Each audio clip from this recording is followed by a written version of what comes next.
विद्यातपो वित्त वपुर वयः कुलै सताम गुणै षड्वीर सत्मित्तरै। हाँ, यदि कोई सज्जन पुरुष, सज्जन पुरुष, उसको विद्या मिल जाए, उसको तप शक्ति मिल जाए, उसको धन मिल जाए, सुंदर स्वस्थ शरीर मिल जाए, जवानी मिल जाए और अच्छे वर्ण में कुल में उसका जन्म हो जाए, ये 6 संयोग सज्जन के पास आएंगे ना तो उसकी और भी शोभा बढ़ जाती है। मगर 6 के 6 किसी अनधिकारी को मिल जाएंगे तो महाराज ये अभिमान का कारण बन करके उसका पतन कर देते हैं। सती, तुम्हारे पिता को पद मिल गया, उसका नशा चढ़ गया, इसलिए निमंत्रण नहीं दिया है। बोले नशा आपको कैसे पता चला? बोले मुझे मालूम है, एक बार कोई बात आ गई थी। सती कहते आपने मुझे कभी बताया नहीं, क्या हो गया? महादेव जी बोले सब बात घर में आकर के कहने की नहीं होती, थोड़ी अंदर भी रखनी पड़ती है। सती बोली कोई बात नहीं, इतने दिनों अंदर रख ली, आज तो बता दो हो क्या गया? महादेव जी कहने लगे हुआ कुछ नहीं, एक दिन सभा लगी थी, सब लोग पिताजी के, तेरे पिता के स्वागत में खड़े हो गए, मैं बैठा रह गया, ब्रह्मा जी भी बैठे रह गए। हे सती, तुम्हारे पिता ने ब्रह्मा जी को तो कुछ भी नहीं कहा कि ये तो मेरे बाप है, तेरे दादाजी, लेकिन मेरे ऊपर तो ऐसा वर्षा, ऐसा बोला, ये भूत प्रेतों में रहने वाला, ऐसा वैसा है, अपवित्र है और पागल है, नशेड़ी है, ऐसा गरीब है, दरिद्री है, चिता भस्म लगाता, मुर्दों का हड्डियां गले में लटकाता, क्या क्या बोल। सती कहने लगी बिल्कुल सही बात है, गलती तो सब आपकी थी। फादर इन लो आए तो खड़े क्यों नहीं हुए? ससुर जी के आने पर दामाद को तो स्वागत में खड़ा होना चाहिए था।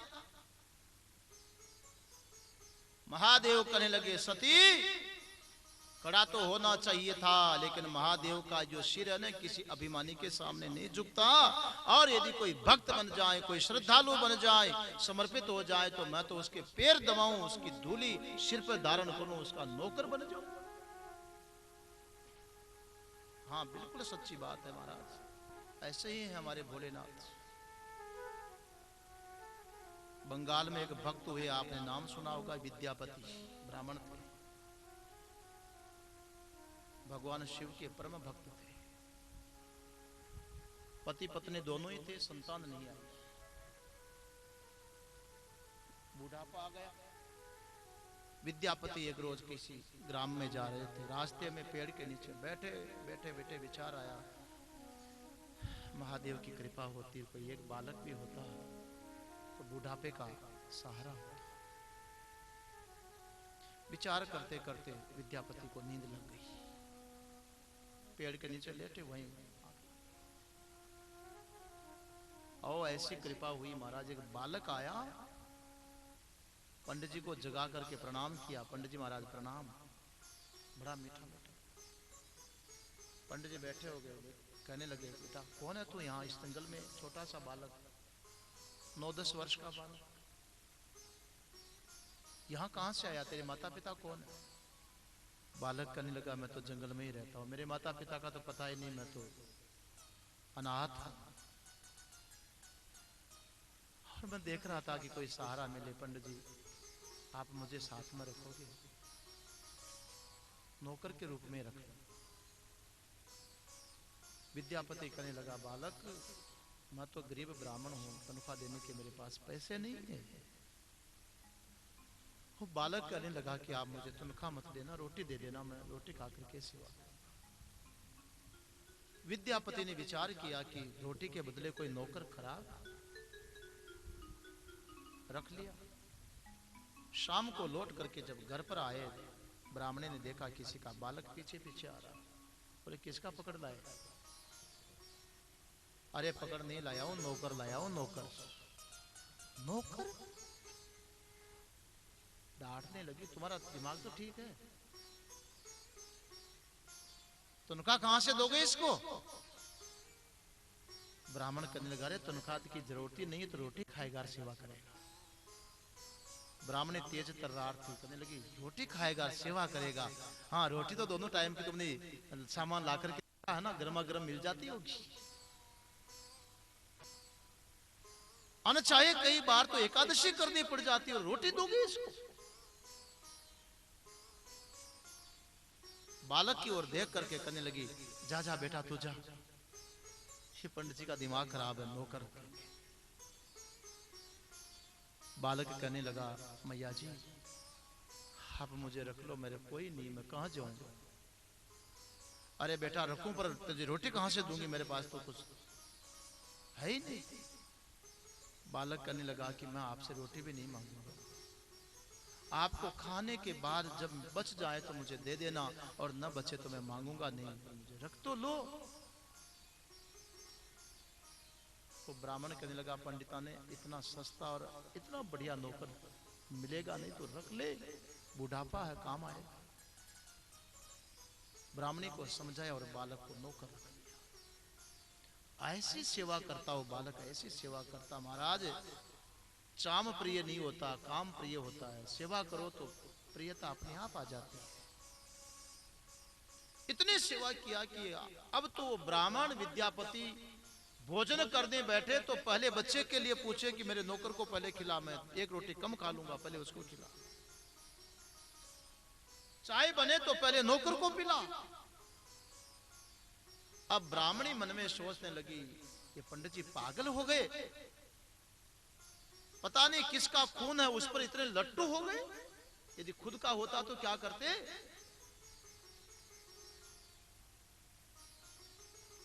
मन में बड़ी कसक थी, बड़ा दुख था। ये नौकर जब तक घर में नहीं था, आया था, मुझे भी पूछ लिया करते थे कि तूने अपने लिए रखा है कि नहीं, तूने खाया कि नहीं। और जब से ये घर में आया, मुझे तो एक दिन भी नहीं पूछा कि तुमने चाय भी पिया क्या।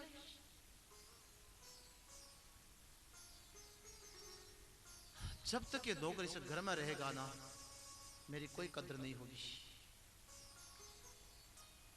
इसको तो भगा करके छोड़ूंगी।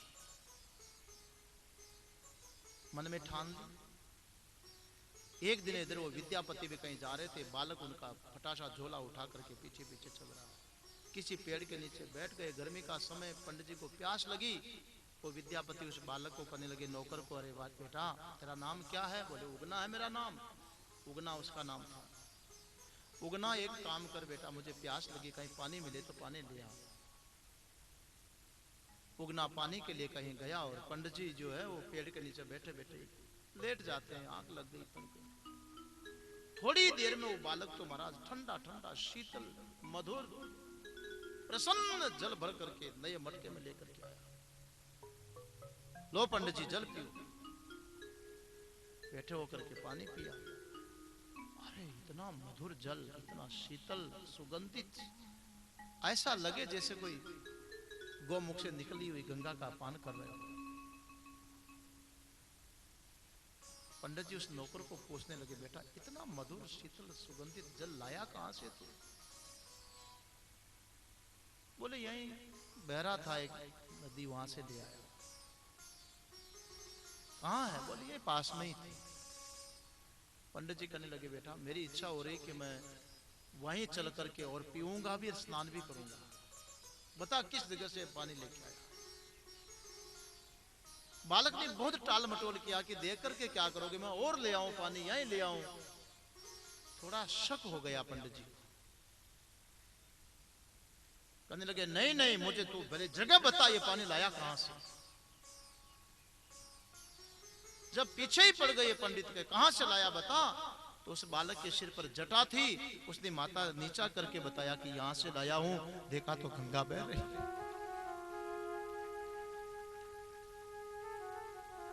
आज समझ में आई,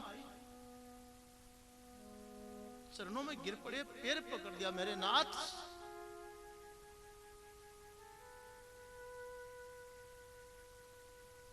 आप मेरी सेवा कर रहे हैं।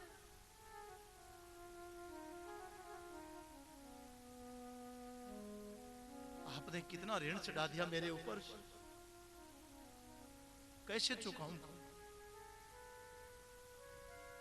भगवान शिव कहने लगे पंडित जी कोई ऋण नहीं है, ये तो तुम्हारी भक्ति। और एक बात बताऊं, किसी को बताना मत कि मैं शिव हूं। यदि किसी को बता दिया कि मैं शिव हूं, कभी भी मेरा दर्शन तुम्हें इस रूप में नहीं होगा, गायब हो जाओ। और दूसरी बात है कि तुमको मेरे से निरंतर सेवा ऐसे ही लेनी पड़ेगी जैसे अब तक लेते आए हो। आप ये सोच लो कि भगवान हो आप, तो आप उल्टी सेवा करो। नहीं, मेरे से सेवा लेनी पड़ेगी, नहीं तो मैं गायब हो जाऊंगा, कभी दर्शन नहीं होगी।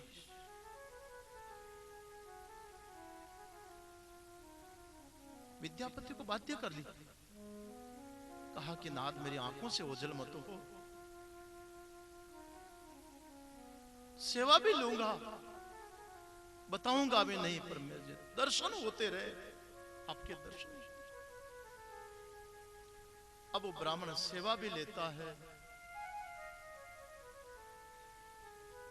लेकिन मन में तो बड़ी श्रद्धा बैठ गई है, ये तो मेरे आराध्य देव भगवान शिव है।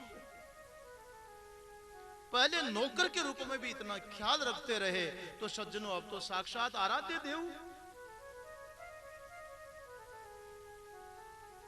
और घर में तो स्थिति ये हो गई कि ब्राह्मणी तो देख करके जल भुन गई, ये पंडित जी तो पागल हो गए इस छोकरे के पीछे, मैं तो इसको भगाऊंगी। एक दिन बहाना किया, हे नौकर बाजार से सब्जी लेकर के आ, जल्दी कर। उगना दौड़ा दौड़ा गया और सब्जी खरीद करके लाया, जल्दी ही आ गया। लेकिन बोल कहावत है, खेती करे तो राख गाडो और लड़ाई करे तो बोल आडो। हाँ, लड़ाई करनी हो तो टेढ़ा बोलना शुरू कर दो, शुरू हो जाएगी वो, माताओं को सब याद होगा।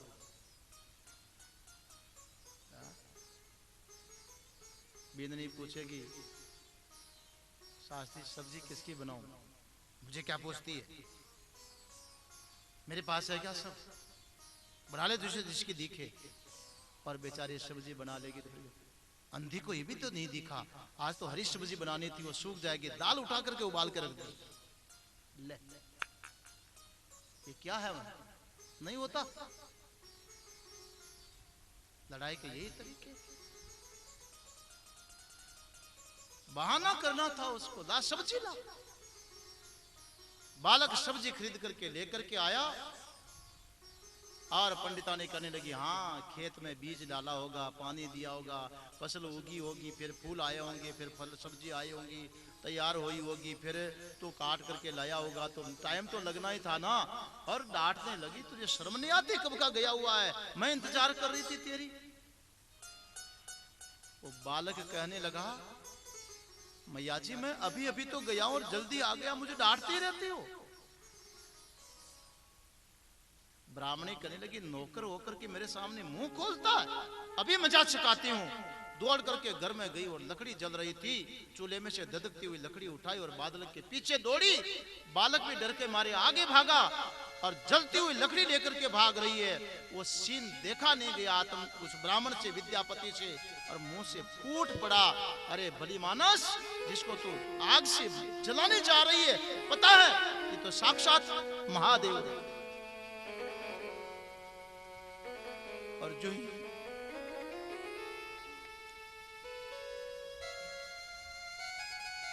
मुंह से निकले साक्षात महादेव, उसी समय महादेव तो अंतर्धान हो गए।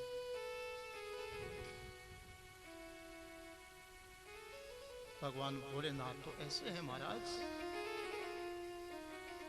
सती को कहने लगे, अभिमानी के सामने तो सिर झुकेगा नहीं, और भक्त हो तो मैं नौकर बन जाऊं, उसके चरण पूजूं, उसकी धूल सिर पर उठा करके रखूं।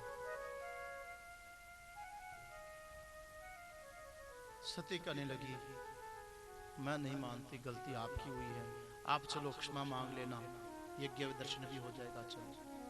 शिवजी जाने को तैयार ही न हो। सती बहुत ही पीछे पड़ गई तो महादेव परेशान हो गए, आंख बंद करके ध्यान में बैठ गए। ध्यान तो क्या लगना था, लेकिन आंख बंद करके बैठ गए। अब सती परेशान, कभी बाहर जावे तो विमान उतरते देख करके मन में छटपटाहट, कब जाऊं कब। आकर के शिव जी को कहती है, चलो ना, आप अपने लिए नहीं मेरे लिए चलो ना। शिव जी तो बोले ही नहीं।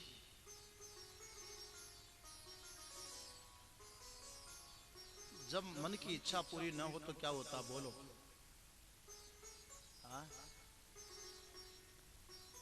वैष्णो देवी काली देवी कब बनती है?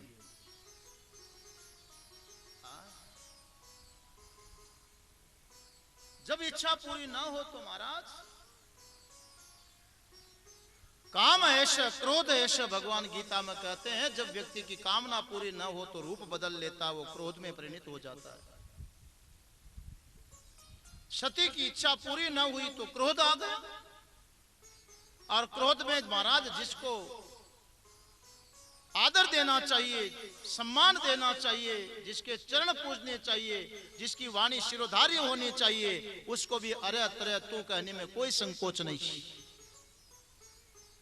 सती को आया गुस्सा, शिव जी आंख बंद करके बैठे थे, बोले बैठा रहे, आंख बंद करके। मैं चली, ये चली, निकल पड़ी, चली ही गई। तो शिव जी ने देखा कि चल ही गई तो फिर अकेली जाएगी ठीक नहीं। नंदीश्वर को कहा, अरे जाओ जाओ तुम लोग भी थोड़ा। बेचारी अकेली गई, नंदीश्वर आदि भी गए, शिव जी नहीं गए। पहुंच गई पिता के यज्ञ में, मां से मिली, बहनों से मिली, यज्ञ दर्शन करने लगी। पिताजी सामने टकराए तो उनको भी प्रणाम किया। प्रणाम करके उम्मीद करती है, आशा कि पिताजी मुझे आशीर्वाद देंगे, खुश रहो बेटी, सौभाग्यवती भव, पुत्रवती भव, आशीर्वाद मिलेगा। लेकिन पिता ने तो मुंह घुमा लिया। सती कहने लगी, पिताजी यज्ञ तो बहुत अच्छा हो रहा है, इतना सुंदर व्यवस्था है, इतने अच्छे अच्छे विद्वान पंडित हैं, साक्षात देवता आकर के भाग ले रहे हैं, बहुत अच्छा लगा। एक समझ में नहीं आई, वो हमारे स्वामी जी का कोई भाग नहीं है। दक्ष बोला, कौन तेरे स्वामी? सती बोली, आपने मुझे पहचाना नहीं, मैं सती हूं। अरे हाँ हाँ पहचान लिया, तो सती है, तो उसका यहां नाम मत लेना, यहां यज्ञ हो रहा है, उस अमंगल का यहां पर मंगल कार्य में नाम नहीं आना चाहिए। तो भाग की बात करती है। और दक्ष को शिव जी की याद आ गई, तो सती के सामने शिव जी को नाम ले लेकर के इशारा कर करके खरी खोटी।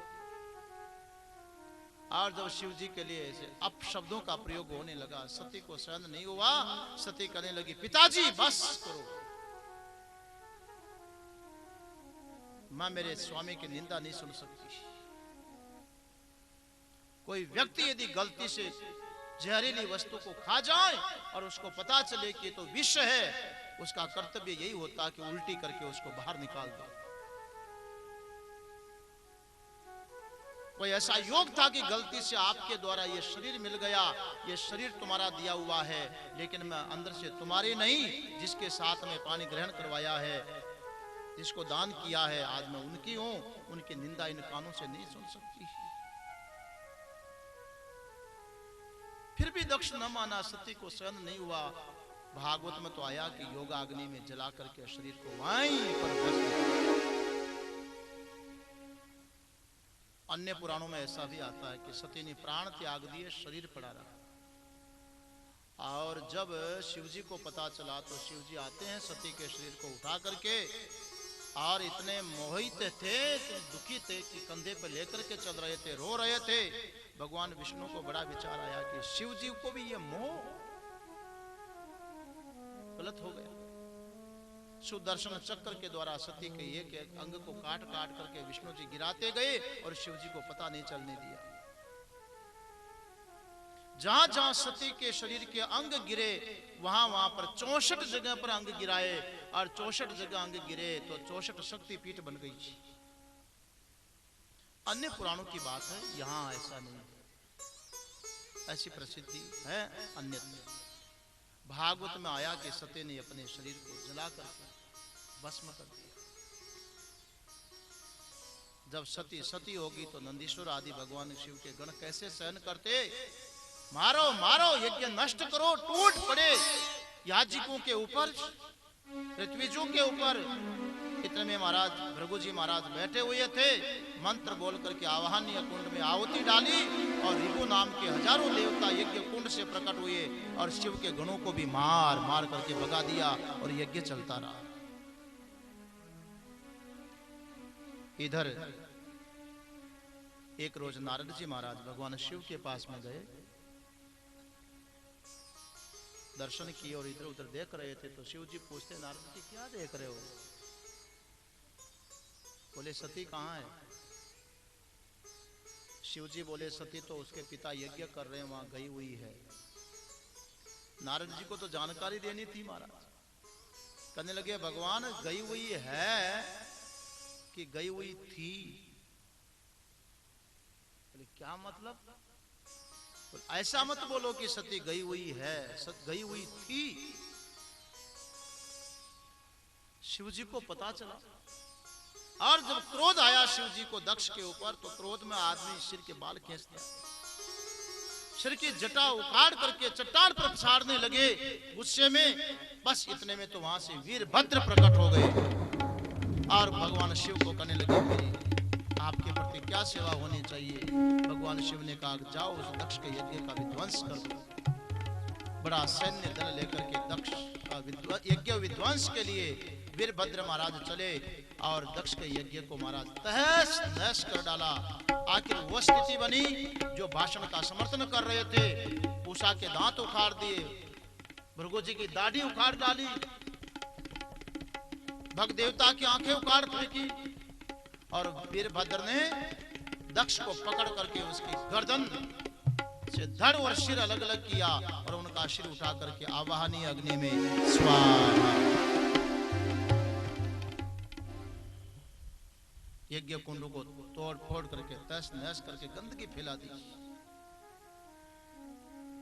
सब विध्वंस विध्वंस। ब्रह्मा जी उसमें नहीं गए हुए थे, उन्हें पता था कि यहाँ क्या होना। बचे कुछ देवता ब्रह्मा जी के पास जाकर के कहने लगे अगर यज्ञ करने वालों की ये दशा होगी तो धरती में यज्ञ परंपरा तो समाप्त ही हो जाएगी। और देवताओं के लिए ब्रह्मा जी आपने पहले ही विधान किया है, गीता में लिखा है सह यज्ञ प्रजा सृष्टवा पुरोवाच प्रजापति अनेन प्रशिष्य द्वमेश वस्तु इष्ट काम दुख। आपने गीता में लिखा यज्ञों के सहित प्रजा को रचा था आपने, पर यज्ञ तो बंद हो जाएंगे, प्रजा में विध्वंस होगा, कृपा करो यज्ञ तो शुरू होना चाहिए। ब्रह्मा जी महाराज देवताओं को लेकर के शिव जी के पास में गए तो महाराज यज्ञ चालू होना चाहिए। शिव जी ने कहा यज्ञ चालू कर दो, मैं कब मना करता हूं। बोले कैसे यज्ञ शुरू करें, यजमान का तो धड़ पड़ा हुआ, सिर तो आग में स्वाहा हो गया। महादेव जी ने कहा बकरे का सिर उतार करके उसके सिर धड़ पर लगा लो, जीवित करके यज्ञ शुरू कर दो। वही किया और उसको जीवित करके यज्ञ शुरू हुआ। लेकिन जो ही दक्ष का शरीर अध सिर लगाने से जीवित हुआ, अब तो महादेव पर चमत्कार को नमस्कार श्रद्धा हो गई, महादेव की स्तुतियां हुई, उनकी पूजा हुई, उनकी सेवा हुई, यज्ञ प्रारंभ हुआ। बड़ी महत्वपूर्ण कथा है सज्जनों। ये सती कौन है? हमारा जो सूक्ष्म शरीर है 16वें संतान है सती, सबसे छोटी कन्या। 5 ज्ञानेंद्रियां, 5 प्राण कर्मेंद्रियां और 5 प्राण वृत्ति।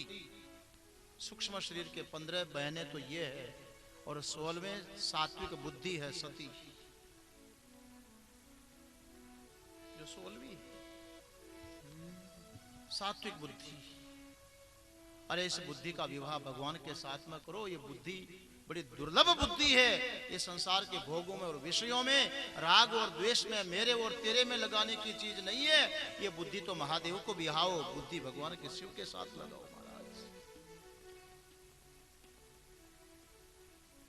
भगवान तो परमात्मा है, आत्मा तुम गिरिजामति, ये बुद्धि है। जिसका विवाह भगवान के साथ हुआ। लेकिन महाराज ये जो बुद्धि है हमारी, इसकी कोई संतान कब नहीं होगी जब यह बुद्धि भगवान शिव को समर्पित हो जाए। उस जीव का कल्याण होता है, उस बुद्धि वाले का कल्याण होता है। अब चलो लंबा प्रसंग मत लो, लेकिन एक खास बात आपको बताएंगे कि शिव जी के लिए यज्ञ भाग नहीं दिया गया, इसलिए दक्ष यज्ञ की ये दुर्दशा हुई। यही हुआ ना, वीरभद्र इसलिए प्रकट हुआ, सत्यानाश इसलिए हुआ, सब कुछ विध्वंस इसलिए हुआ। तो अब ये बताओ कि जैसे कोई व्यक्ति का अपना स्वार्थ सिद्ध हो रहा हो और कोई व्यक्ति उसमें बाधक बन जाए तो उसके प्रति गुस्सा आएगा कि नहीं? आएगा। तो जैसे संसारी लोगों में बाधक बनने वाले के प्रति गुस्सा आता, उसका घर बिगाड़ दे, उसका अनिष्ट कर दे, तो भगवान शिव जी ने भी ऐसा ही किया। तो एक मनुष्य में भगवान में क्या फर्क है? भगवान की भगवत्ता क्या है? क्या अंतर है उसमें? नहीं महाराज, उसका अध्यात्म रहस्य कुछ और है। वो सारी कथा बहुत विस्तृत है, पर मैं आपको इतना कहना चाहूंगा यहाँ पर, हमारे पुष्पदंताचार्य महाराज जो महिमन स्तोत्र में स्तुति लिखी है, इस घटना को याद करते हुए लिखा। क्रिया दक्षो दक्ष क्रतुपतिरधीशस्तनुभृताम् ऋषीणामार्तेज्यं शरणदसदस्यासुरगणा क्रतो भ्रंशस्त्वत्तः क्रतुफलविधानव्यसनिनो ध्रुवं कर्तुः श्रद्धा विधुरमभिचारायै मखा। बस इसी कथा को वहां पर स्मरण किया है। पुष्पदंत कहते हैं क्रिया दक्षो दक्ष, प्रजापति दक्ष क्रिया दक्ष था, यज्ञ विधि का जानकार व्यक्ति था। यह नहीं कि पंडित जी ने बोल दिया वही हमारे लिए सब सही है, नहीं, स्वयं भी विद्वान था और बड़ा व्यक्ति था। जितने शरीरधारी थे सबका अधिपति था।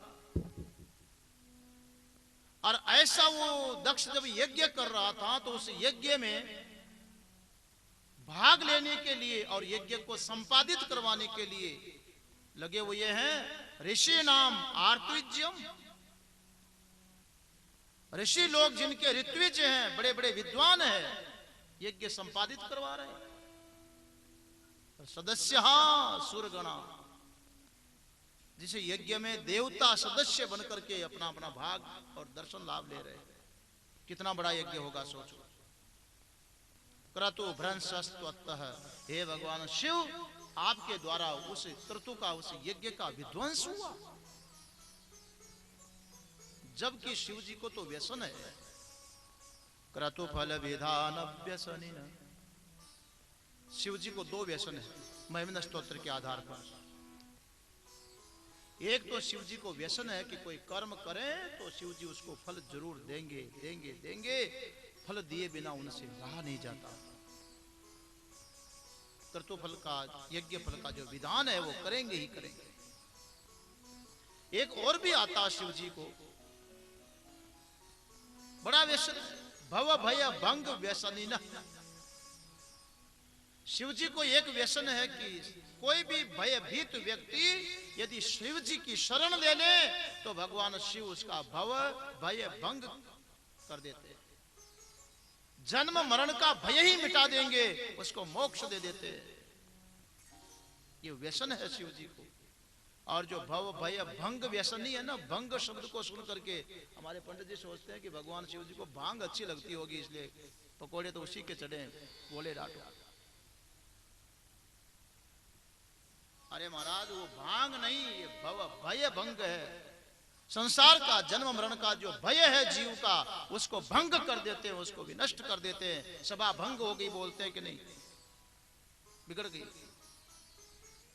भगवान शिव तो ऐसे हैं महाराज, ऐसे शिव जी के द्वारा उस यज्ञ का विध्वंस किया गया। क्यों? क्या राग द्वेष है? तब कहा ध्रुवम कर्तु श्रद्धा विधुरम विचारायै मखा। अरे भाई, बात यह है कि यज्ञ कर्म में श्रद्धा प्रधान होती है, ध्यान देना होगा। देखो एक काम की बात बता रहा हूं, क्यों विध्वंस हुआ।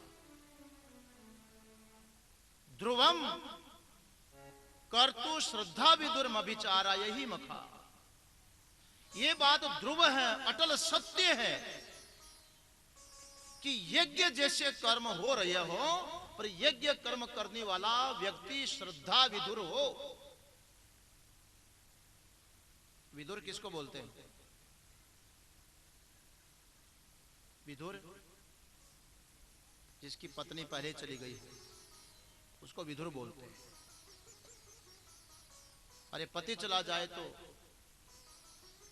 विधवा, और पत्नी चली जाए तो विधुर बोलते। ध्यान देना, सत्कर्म में, यज्ञ जैसे कर्म में मनुष्य को श्रद्धा विदुर नहीं होना चाहिए, श्रद्धा पत्नी उसके साथ में होनी चाहिए। और सफर में बैठोगे, कहीं भी बैठोगे, अन्य कार्यों में वाम हस्त पत्नी बैठती है, लेकिन जहां पूजा होगी, यज्ञ होंगे तो कहां बिठाओगे पंडित जी? दक्षिण हस्त बिठाएंगे। क्यों? क्योंकि वो सत्कर्म हो रहा हो, यज्ञ कर्म हो रहा हो, पूजा कर्म हो रहा है।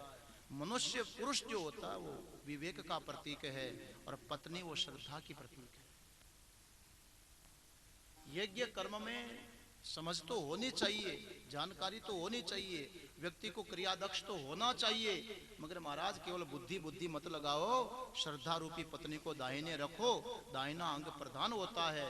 सत्कर्म में श्रद्धा पहली होनी चाहिए, समझ 2 नंबर पर होनी चाहिए। सत्कर्म करते और श्रद्धा मर गई, तब कहते हैं जिसकी श्रद्धा मर गई। 16वां अध्याय गीता का आप देखना, यक्षे दास्यामि मोदिष्य इत्य ज्ञान विमोहिता।